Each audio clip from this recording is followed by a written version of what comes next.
Morning. അങ്ങനെ ഓണമായിട്ട് പരീക്ഷയൊക്കെ കഴിഞ്ഞ് ഓണക്കാല അവധി സ്റ്റാർട്ട് ചെയ്തു. എല്ലാവരും നല്ല ഹാപ്പിനെസ്സിലായിരിക്കുമല്ലേ?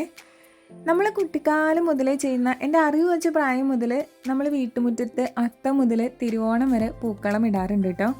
ഞാൻ നമ്മുടെ വീഡിയോയിൽ പറഞ്ഞിട്ടുണ്ടായിരുന്നു, ഈ ചിട്ടവട്ടങ്ങളൊക്കെ അനുസരിച്ച് കാര്യമായിട്ട് ഇത് ചെയ്യുന്നവർക്ക് ചിലപ്പോൾ നമ്മളിങ്ങനെ നോർമലി വന്ന് പൂക്കളം ഇടുന്ന കാണുമ്പോൾ മനസ്സിൽ തോന്നിയേക്കാം കുറേ പോരായ്മകളുണ്ടെന്ന്.